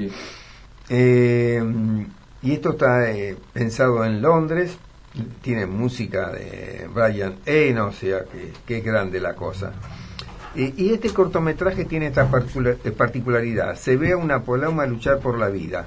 la representación más simple de la lucha de Colombia en su búsqueda de la paz, sola y desesperadamente tratando de respirar en medio de la jungla colombiana. La paloma está limitada, parece casi muerta. Lo que sigue es un viaje doloroso pero edificante. Esto dura 6 minutos 45 segundos y aquí estamos en compañía de Juan y Ponce, a quienes decimos muy buenas tardes. ¿Cómo andan? Muy buenas tardes a todos. ¿Podemos meternos con algo que tenga que ver con el marketing publicitario, con el marketing deportivo, con los deportes en sí? Sí, no hay tantas cosas de particularmente marketineras. Sí que, no, en lo que es la selección nacional, que viste que está Scaloni ahora de técnico dirigiendo un poco, seguramente sea interino, algunos piensan que quizás llega para la Copa América. Para alguna gente Scaloni casi es una figura desconocida. Sí, obvio, para mucha gente sí. Jugó en el Mundial 2006, estuvo ahí de lateral. Fue campeón. De 4, el 3 era Sorín. ¿Campeón en qué decís? ¿En una divisiones inferiores? Sí, no, pero campeón del mundo no. Ese mundial no se eliminó el papelito de Jens Lehmann, el arquero que jugaba en el Arsenal en ese momento, el alemán. Pero sí, Scaloni había jugado de 4 ese mundial 2006. Está acompañado por Aimar, viste, que es el gran ídolo de Leo Messi. Y bueno, justamente Messi es la gran ausencia, ¿no? En este momento en la selección, que están por haber un par de amistosos, pero que él no será de la partida. Scaloni obviamente dijo que ningún técnico gana sin Messi, o sea, como no ganás al no tenerlo, porque fue una pregunta medio como direccionada hacia si a la Argentina le viene bien no tener a Messi, y la verdad que él dijo no, como que siempre lo quiere tener, pero también dijo que no habló sobre el futuro, que más adelante veremos, a ver si se suma al plantel o no, pero yo banco mucho, o sea, me pareció muy interesante la lista de jóvenes que propuso. Muchos chicos muy jóvenes, Pesela abajo, el Monito Vargas, Correa, bueno, obviamente Dybala, Icardi, pero que como está habiendo un cambio de generación, ¿viste? Algo que me parece que es importante, un cambio de aire, momentos que nada, que hay cierto olor a que una etapa está terminada, o más que una etapa terminada, algo lógico, natural de la vida, que hay jugadores que no llegan al próximo Mundial de Qatar, que es dentro de 4 años, entonces lo que hay que hacer es ya ir armando un proyecto, ya ir armando un equipo. Para mí lo de la Copa, porque muchos te dicen, sí, pero el año que viene es la Copa América, sí, pero ¿por qué no? Primero, ¿por qué no ya ir probando un equipo, un nuevo grupo de jugadores que no es que juegan mal, simplemente son jóvenes, en la Copa América, y que se vaya forjando con partidos importantes para llegar bien de cara al Mundial? O sea, ¿por qué no eso? Y muchos dicen, no, bueno, pero necesitamos ya a la brevedad ganar, poner a los mejores porque tenemos la Copa América. Yo discrepo, y por ende lo que digo es que banco mucho a Scaloni con esta decisión de probar con chicos más jóvenes, ¿no? Me parece muy interesante, Lautaro Martínez y demás, hay muchísimos chicos. El de Vargas, al Monito Vargas de Vélez le pongo muchas fichas, Ascasíbar en mitad de cancha, Lo Celso, esos jugadores yo creo que pueden llegar de gran forma, no sé si tanto a la Copa América, quizás sí, pero sobre todo al Mundial de Qatar, que es para mí el gran objetivo, tener un buen camino hacia Qatar, y quizás que nos vaya bien en Qatar, ¿no? También hay malas noticias en Boca, medio triste, que se lesionó Izquierdos, que es un Izquierdos, ¿viste? El defensor que compraron, parece que hace 9 años que no se lesionaba, dice que está con una amargura bárbara en el partido contra Estudiantes, perdieron 2-0, ¿viste? Y pero también con Barcelona perdió. Sí, también con Barcelona, pero bueno, eso era lógico. Estudiantes una vez le sopló un campeonato que tenía ganado 3 fechas antes. Sí, en 2006, tremendo, la vuelta de Verón. En 3 partidos tenían que sacar un punto, no se pudo, y Estudiantes se llevó el campeonato con Pavone prendido fuego. Luguercio jugaba en ese equipo de Estudiantes, y ayer Luguercio, cuando mandaron al centro, el primer gol fue el que peina la pelota para atrás, y después su compañero llega y mete gol. Metió un gol Pellegrino, que es un chico de 18 años, y meterle a los 18 años en la boca. 6 chicos jóvenes. Sí. Fue tremendo porque fue una jugada muy a nivel de Estudiantes del viejo Sabela, ¿viste? Como de pizarrón. Sabela, jugada, total. Jugada preparada. Uno mete una diagonal sin que se den cuenta, la peina hacia atrás y llega atrás otro defensor para cabecear. Es como que... Nada, es la típica jugada de Estudiantes, de pizarrón, Bilardo, Subeldía, todos, y así llegó al gol. Tiene 2 centrales muy altos, Estudiantes, Junque, Campi, y apuesta al juego aéreo, le ha ido muy bien siempre así, ¿por qué no seguir con esa fórmula, no? Además el mellizo viene de Gimnasia. Sí, y fue... Gimnasia es el eterno rival de Estudiantes. Así Exacto. que creo que le debe haber dolido doblemente. Tuvo mucho color, sí, esa derrota para Boca, muchos datos como detrás. También sabés que, bueno, en el entrenamiento hoy de River, que está medio chato lo que es el poder ofensivo de River, ¿viste? Está como sin llegar mucho al gol, 0-0, 0-0, 0-0. Tampoco le meten, eso es bueno. Armani está siendo impenetrable, no le entra una bala. Qué compra, sí, ¿no? Grandísima compra, una de las mejores, ese arquero tremendo. Pero batió tampoco está pudiendo... batió el récord de Carrizo. Amadeo Sí, Carrizo. batió el récord de Amadeo Carrizo, 800 minutos.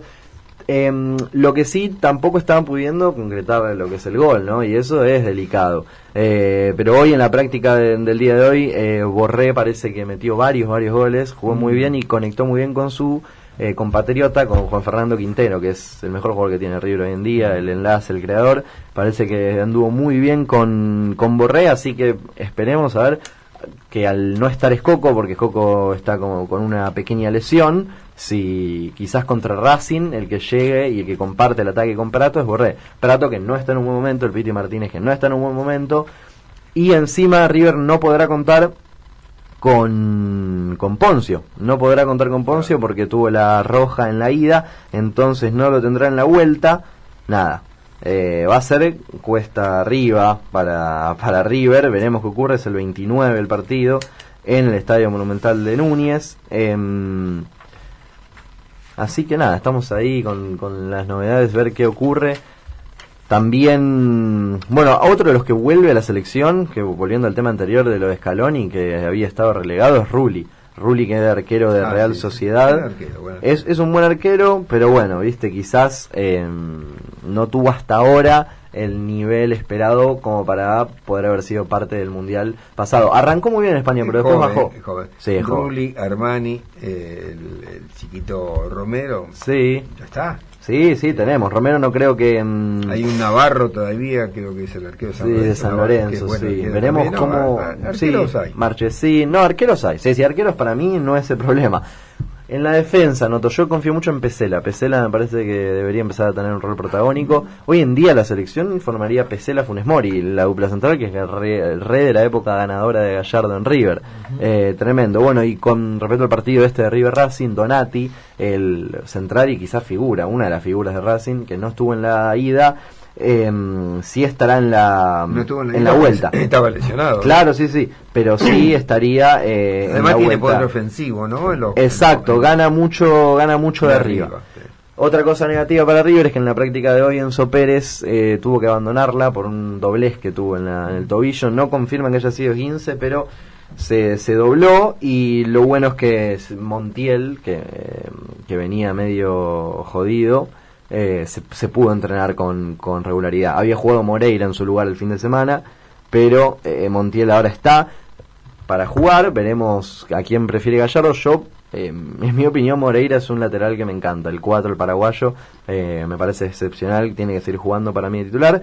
Y otra vuelta que está por darse, también ante la falta de gol en estos últimos partidos de Boca, es el Pipa Benedetto, el gran 9 del torneo pasado, el goleador del torneo pasado.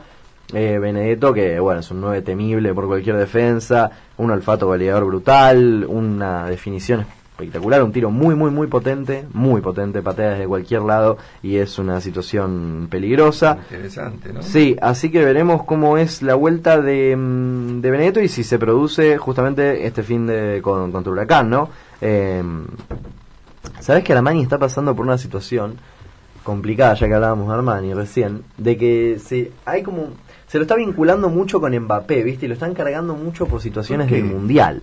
Y porque como que él hubiera tenido una mala actuación frente a Francia y que no estuvo a la altura, que el Mundial le quedó grande. Lo están ahí acosando un poquito en las canchas.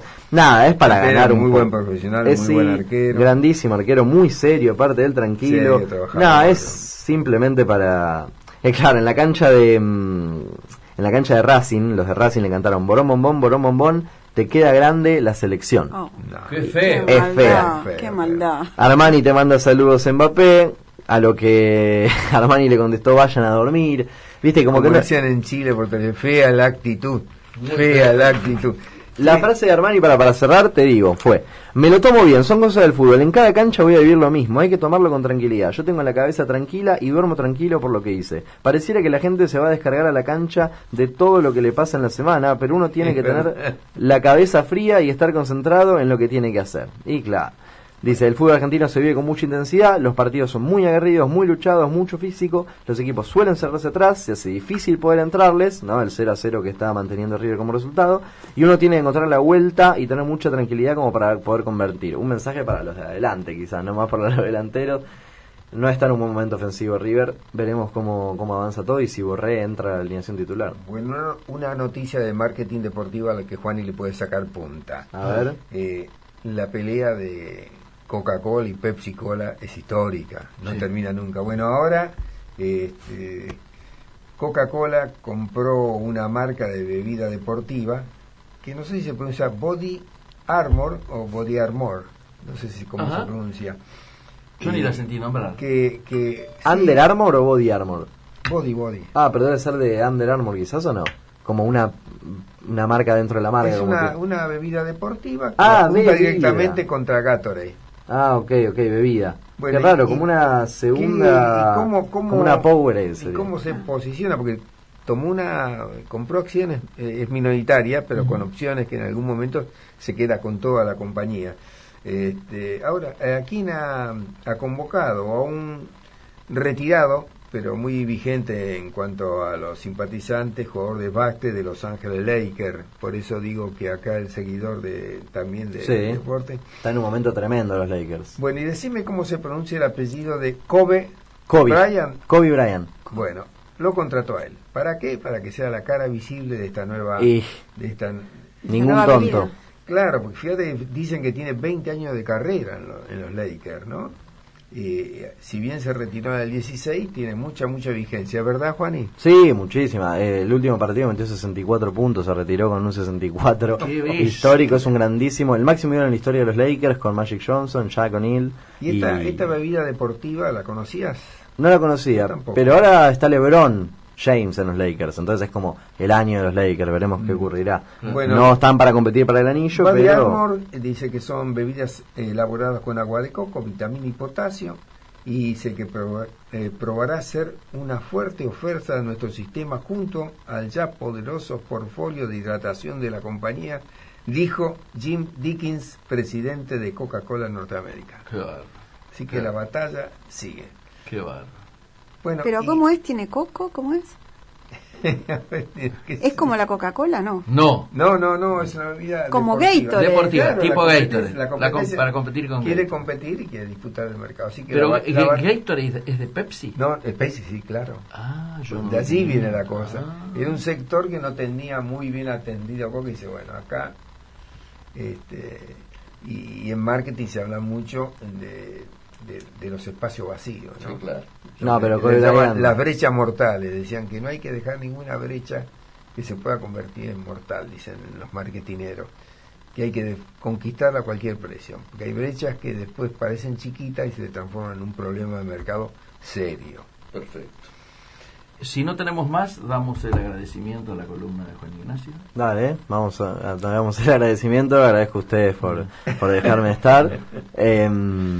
Y sí, veremos qué ocurre. Sabes que no tenía ni cerca el dato ni de la bebida, ni que Kobe estaba metido ahí, pero sí entiendo que en este año Los Ángeles Lakers apunten fuerte a todo lo que es marketing y eso, porque tienen que lograr como sustentar todos los fracasos que tuvieron todo este año, desde que Kobe y Shaq dejaron de ser la dupla explosiva y ganadora de anillos, desde que se fue Phil Jackson, toda una época muy mala hasta ahora, que el año anterior se sumaron chicos como Lonzo Ball y Brandon Ingram y también Kyle Kuzma, y ahora se le suma LeBron James a la plantilla de Lakers, así que se espera que sea como el gran año y que pongan mucha fuerza en lo marketinero para económicamente poder hacer la diferencia de todo lo mal que le estuvo yendo todo este tiempo, ¿viste?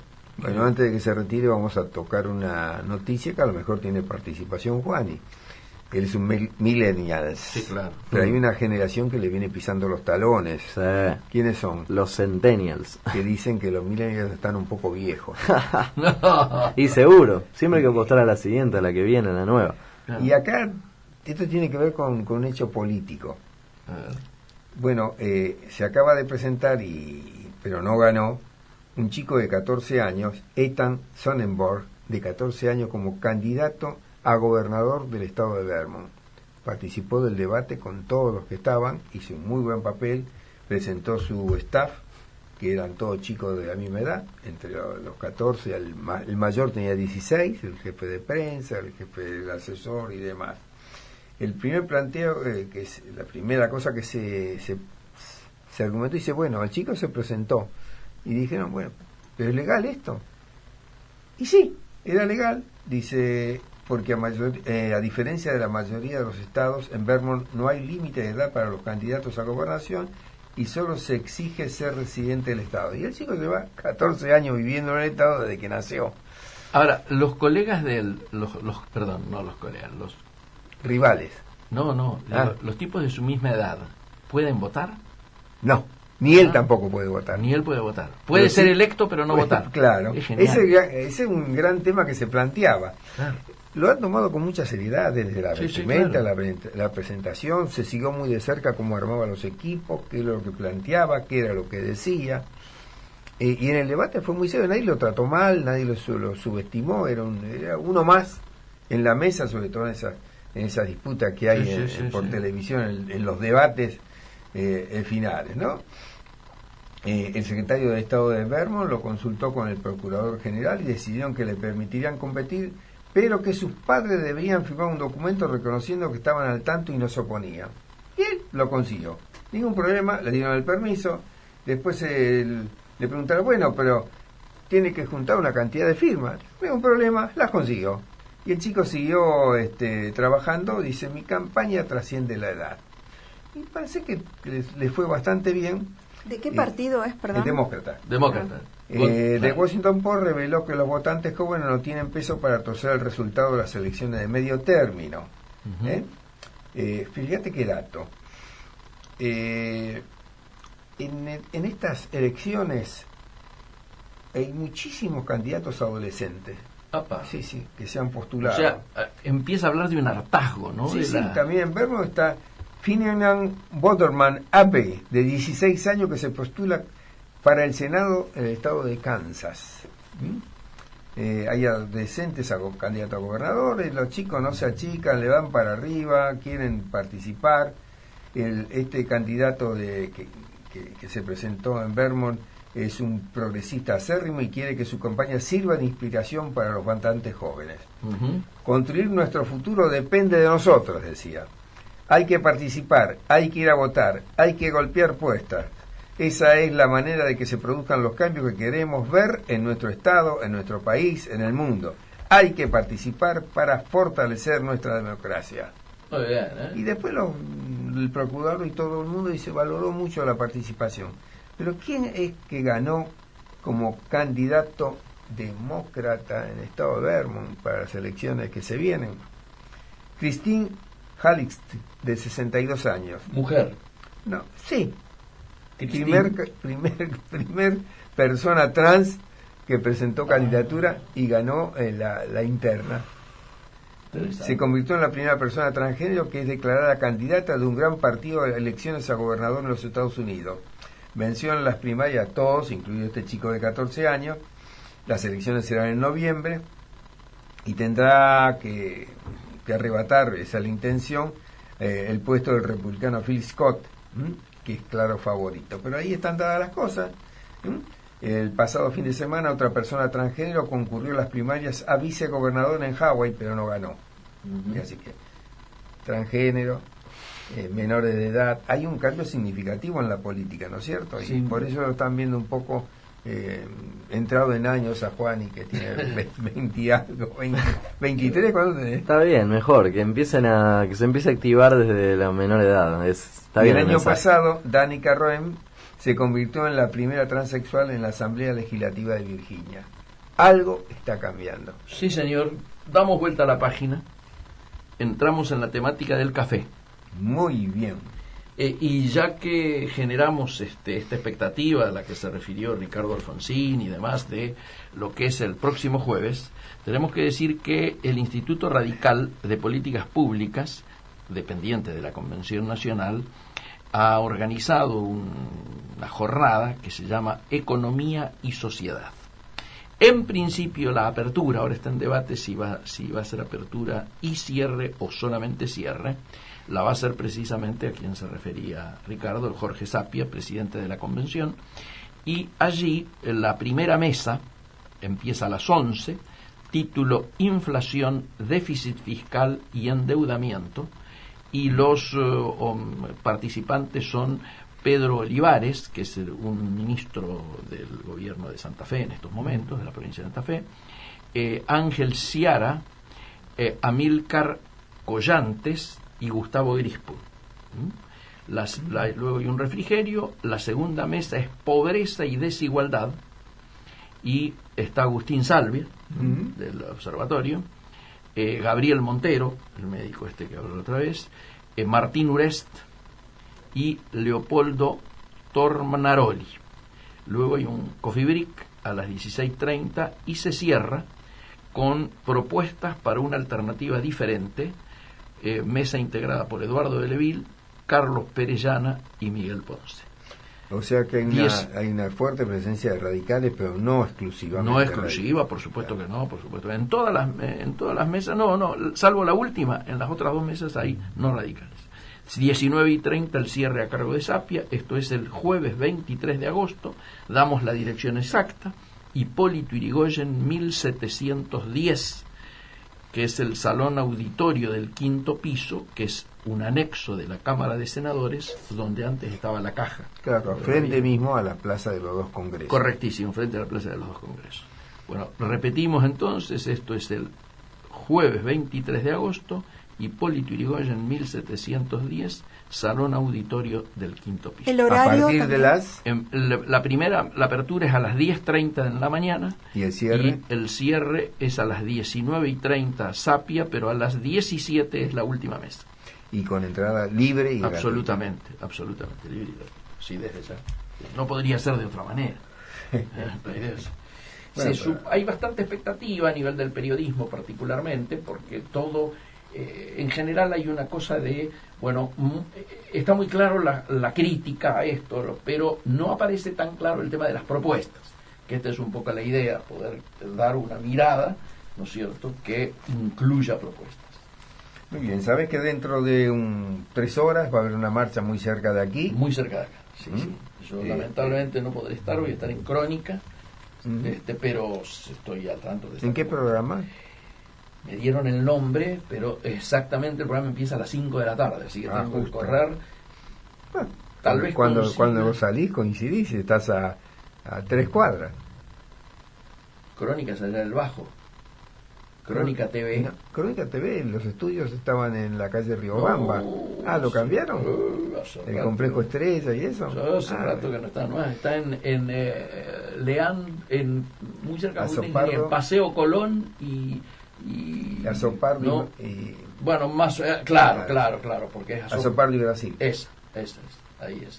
Allí son grandes estudios, ahí sí. En algún tiempo funcionó una bailanta ahí, Héctor Ricardo García además también tenía una bailanta. Sí.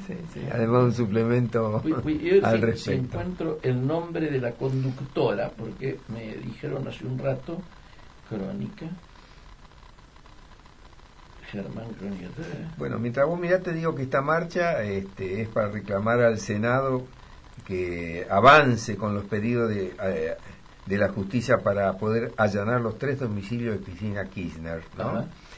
No será el único lugar de concentración del Congreso, sino también en Rosario, en San Luis y en Neuquén.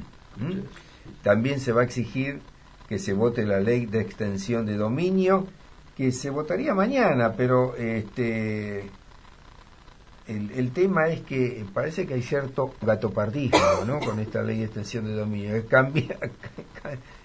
Cambiemos algo, pero que nada cambie, ¿no? Muy light, muy fuera de los objetivos que tiene.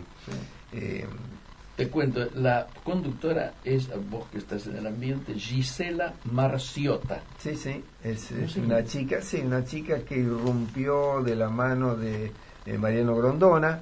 ¿Te acordás que o sea, es un programa político? Es un programa político, ella es política, ella es una militante K. Voy a pelear. Juan de Garay 140 es la dirección oficial. Claro. Esto es Juan de Garay y Paseo Colón. Es la misma manzana acá. De un lado Juan de Garay, del otro lado es Brasil, y Azopardo es la entrada principal del diario Crónica. En el mismo diario han hecho un estudio que es impresionante, donde la última vez que estuve ahí fue con Chicha. Bueno, con respecto a esto de las movilizaciones, porque todo esto se genera en las redes. En las redes, obviamente. Ha habido un enfrentamiento entre Graciela Ocaña, exministra, y Aníbal Fernández, también exministro. Graciela Ocaña terminó diciéndole, devolvé la plata a Fernández, ¿no? Y Aníbal Fernández cerró con un recontraburra, porque es muy violento. Se baja el nivel, ¿no? Sí, seguro. Y hablando de plata, leí una nota de Pablo León en Clarín donde cuenta un episodio muy sorprendente. No tan. Ya no. A esta altura no. Y habla, la nota se titula Subí la plata, los gritos de Néstor Kirchner lo vi. Y cuenta toda una historia. Primero, León cuenta la historia de cómo era Kirchner, grosero, violento, golpeador, ¿no? Uh-huh. Incluso Arnold en alguna ocasión decía que cuando el Furia o el malo, debido le puso el malo, le quedó el malo, se ponía mal, Cristina salía disparada y se encerraba en una habitación. El problema fue que una vez estaban en un avión y Kirchner lee un diario. Esto no lo dice León, lo cuento porque lo sé. Kirchner tenía la costumbre de leer los diarios, pero empezaba por Crónica y empezaba por la contratapa, por la pavada, la que escribía Héctor Ricardo García y después otra gente. Incluso Alicia Barrios, la amiga del Papa, también escribía mucho en la pavada. Y ahí, bueno, en la pavada cuentan un reloj de Rolex y un montón de cosas, algunas cosas ostentosas que le gustaba a Cristina exhibir. Y se puso furioso Kirchner porque le dijo que no tenía que hacer eso. No tenía que estar exhibiendo. Y entonces no se le ocurrió nada mejor que agarrar un diario y empezarle a pegar a Cristina con un diario.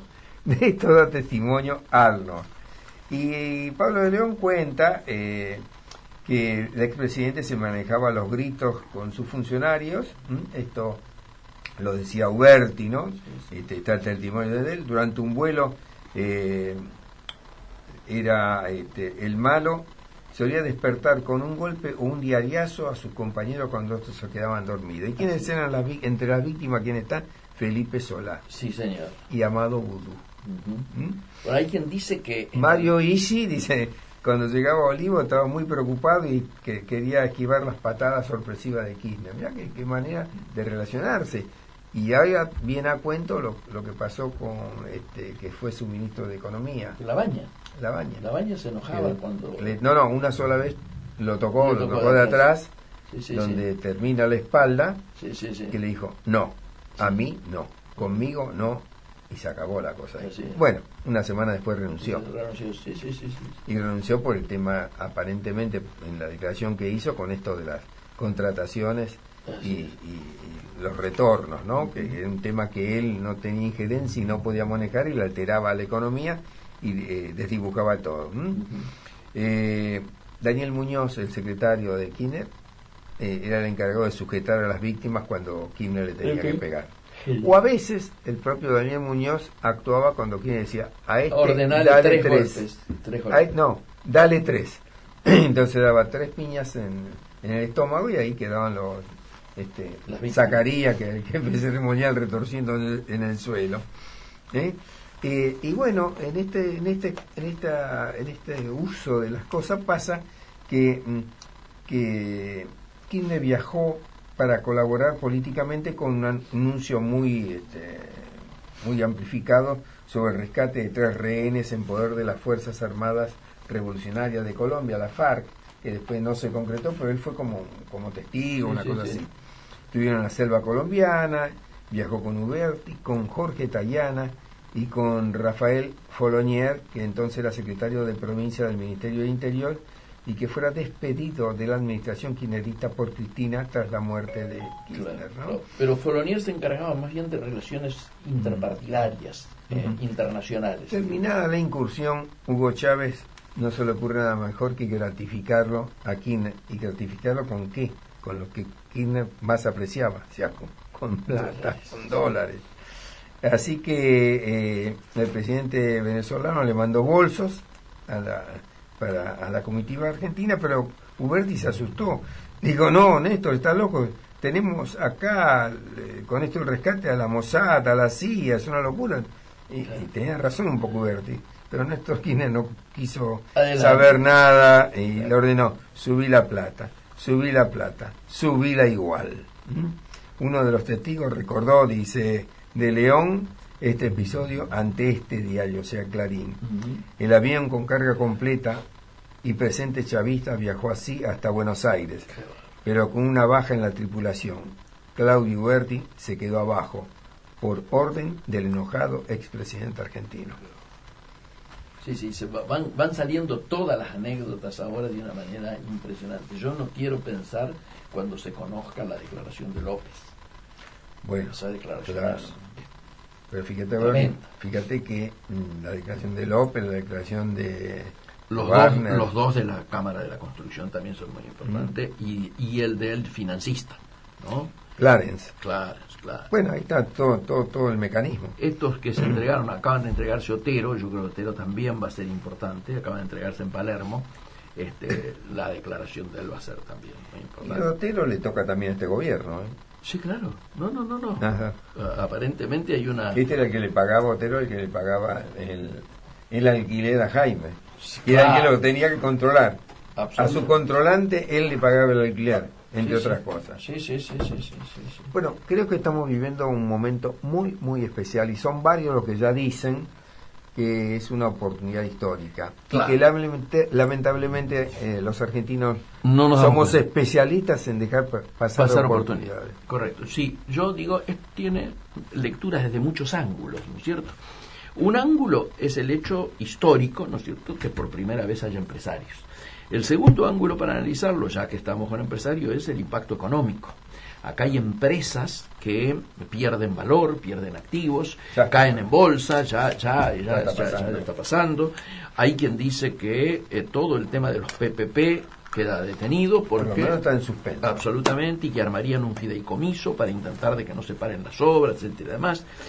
Y además está toda una, diríamos, ¿qué va a pasar con el nuevo empresariado argentino? Porque acá hay una camada que obviamente de tipos vinculados a la obra pública que cesa.